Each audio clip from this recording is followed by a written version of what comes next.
scruffy looking.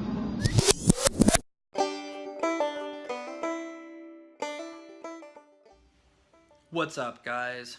Thanks again for tuning in. I thank you all for your kind comments, your suggestions, your ideas. Interaction is awesome. I hope that you all are doing well. This is week number 6 of my beard's progress, so I will go ahead and show you what that looks like. So here it is. Again, keeping it up off the neck, above the Adam's apple, but well below the jawline. Keeping it clean on the cheeks. A little closer here. And trying to stay away from that awesome connection that happens when you're really hairy, and it's just like your hair just kind of grows from here to here. Trying to keep myself a little bit less caveman, if possible. As you can see, sideburns, I've not brought those in yet. I'm gonna end up shortening those up a little bit so that they are the size of this hair. I've not trimmed anything here that you're looking at yet. I am considering doing a small trim just right there. You can see where it's starting to creep down above the lip, just to kind of keep that uniform, and kind of like in the beginning, you just have a few that just kind of like poke down and they look a little bit just silly. So I'm thinking about trimming a few of those up, but besides that, I'm leaving it the way it is. So yeah, that's pretty much it.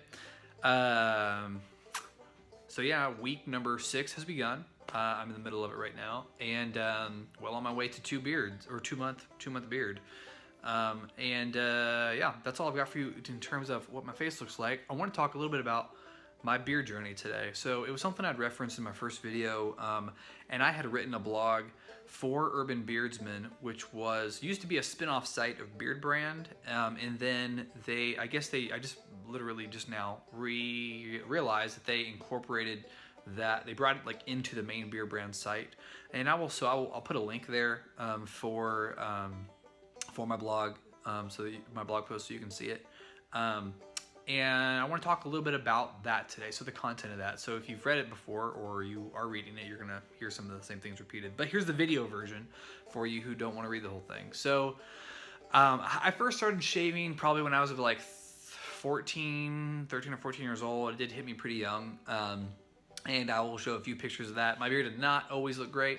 It started off looking kind of ridiculous, but hey, you know what? I liked it, and so I tried to have it as often as I could. I had different combinations. I had this and the goatee, and sometimes just the goatee. I remember at one point I rocked a soul patch for a little bit, and yeah, it was fun. It was good fun there in the high school days. But I realized that kind of through basically my beard growing, I learned a couple things, and so those are the things that I want to share with you guys today. So like I said, I started off when I was around 13 or so years old. It was 14, we'll say 14 really, and it was not until like when I entered my freshman year of college that I probably had something about close to this, like a little bit over a month beard. And I didn't keep it for very long, and I didn't let it get very long. I had I think I'll find another picture where I had it for a while. It was kind of like this like sideburn length down here, and that was kind of the closest I had to a full beard until it wouldn't be until several years later that I really let the full beard go. And I'll show a few pictures of my first beard as well, Bartolomeo version 1. And through the process, I kind of elicited a lot of different opinions. You know, everyone was really interested in giving me their opinion about what I looked like, either in support or against. And it was kind of those opinions. This is kind of the beginning of me starting to not care so much about what other people think. And again, it's not like an inconsiderate sort of way, or a like, well, I'm gonna do whatever I want kind of way. It's more just like listening to your own inner voice and following that. So following your gut and your intuition more so than others' opinions. Now, everyone obviously can offer wisdom, and that's a whole lot different. Listening to someone's wisdom and deciding whether or not how you're going to incorporate that into your life. That's something you should always do. Everyone always has a piece of wisdom to share. I mean, I think most people do. But what people have a lot more to share is opinions, and those are the things that you should learn to take with all of it with a grain of salt, because it's subjective, and so it may or may not be right. And what's most important is that you're being true to yourself. So the beard for me kind of was like, it wasn't just that. It was like, I listened into people's opinions about, like I got married young, financial decisions I may have made, and other things along the way. And there were always people there there who were like ready to critique, and a lot of that critique or that fear of critique prevents you from taking action in your life, because you're afraid of, what if someone says this, and they judge me this way. And then you think of like someone else who has a different opinion from them, and there you're also afraid of their opinions or their thoughts.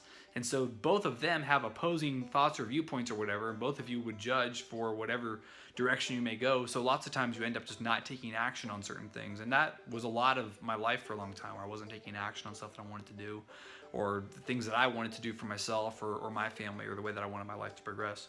I think so staying true to yourself is about...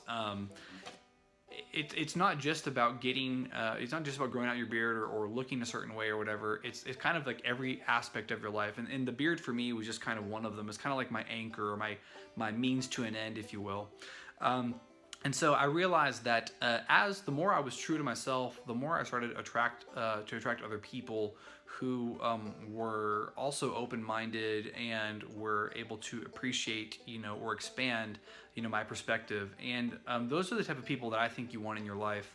And again, it doesn't mean that you guys shouldn't be just the same. You shouldn't strive to have people who are just like you in your life. I think that keeps you from ever really thinking outside the box, or critically thinking, criticizing, what you may think or believe, and testing it and stuff like that. But having this non-judgmental and open personality, in my opinion, not only it allows your individuality to shine through, which means that you're bringing your unique perspective out of 7 billion, however many people are on the planet. You're bringing your perspective to the table, but you're also like a channel you're bringing other people together too, in an open exchange of ideas and opinions and stuff like that. So to kind of summarize, I guess, a little bit, first, it was my journey, my beard journey kind of helped me start to tune out the opinions of others, so that I was not so overly concerned or paralyzed by what people may think or think about me.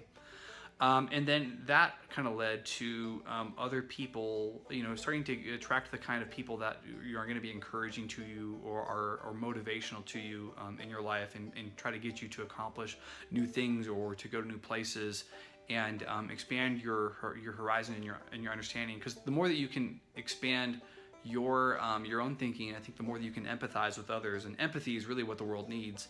You can say the world needs love, and that's true, but I think more true is really empathy, the ability to understand or put yourself into someone else's shoes, or try to better appreciate their perspective than you could, if you weren't empathizing.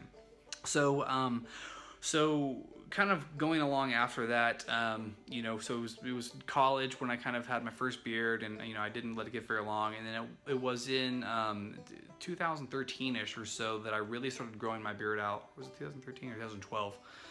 Where I really started growing my beard out, and it was like 6 or 7 months into my first real beard, my big beard, and I was fired. It wasn't because of my beard. It was, I'm pretty sure it wasn't. I was told I wasn't a good fit, so whatever that means. Only time I've ever been fired. And it really made me think oh man, now I'm gonna have to shave it, I have to job hunt again, and yada yada.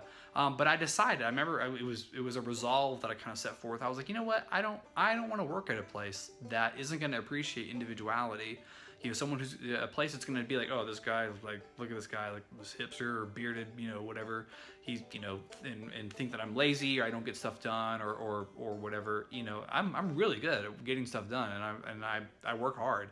And so I wanted to work at a place that embraced that and was like, we don't care what you have. If you have hair growing out of your face, would you work for us, because we know that you're awesome, and you're gonna make stuff happen for this business.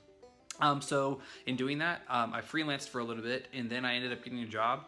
And when that job didn't work out, I got another job and another job, and all these jobs were accepting of my beard. Now again, 2013, 2012 was earlier, before beards were really kind of as embraced and accepted. You still got flack, or people would still be like, hey, you need to keep it trim or whatever. But now you might think that's a little bit ridiculous, because I think the rise in guys growing beards has kind of helped for an acceptance to come along. So moving along from that, I kind of just realized, in summary, that the beard was more of a means to an end, of empowerment, if you will. And that kind of had a compounding effect by visibly showing people that I was open-minded, or that I was not necessarily like run-of-the-mill, I guess. People will appreciate the fact that you're expressing your individuality.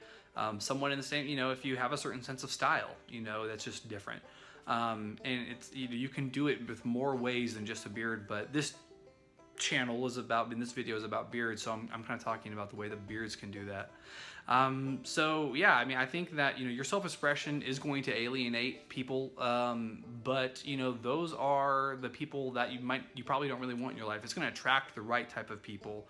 The more ways that you find to express yourself and express your individuality, the more that you're going to find and attract the people who either are going to be on the same page as you, or they're going to at least support you. You're not going to necessarily get people who agree with you 100%. And I don't think you ever really want that. But you are going to bring in the right people into your life that are going to push you to do better and to do more, and not to be status quo. So that's really all I've got. I hope you guys got something out of my ramblings. And again, I'll link to the article, because I'm probably a much better writer than I am a speech giver. Yeah, it's been a fun journey. Like I talked about in my first video, growing my beard out was empowering, just in terms of being yourself, deciding that you want to do something because you want to do it. And it's very personal because it's your face. People see it all the time. You can't interact with society really and not see people's faces, in real life. You can obviously be on the internet. But yeah, so I hope you guys are doing well. Thank you so much for liking, sharing, subscribing. I really hope that I can continue to produce good videos for you guys and give you all resources, support resources. Again, this channel is not here to convince you to grow a beard. It's here to support the people who want to do it. And so I hope that this video gives you some type of an insight into maybe just a similar or some type of journey that you're going to go on when you're doing this too. You may find your own kind of revelation through the process of growing your facial hair out. And hey, and if you don't, then I hope that you have an awesome time doing it. And I will be here to support you and give you helpful tips. And please, again, comment, like, share, subscribe. Give me those ideas. Give me more stuff to talk about for you. I have all my own ideas, but again, I want this to be a resource for you. So if you have any ideas or things that you would like for me to cover, especially about those of you who are new to bearding and are interested in kind of different things that kind of come in at the early phase, different things that enter your mind, mental, things that mess with you or whatever, I would love to hear those ideas. So I will catch you guys on the flippity flip.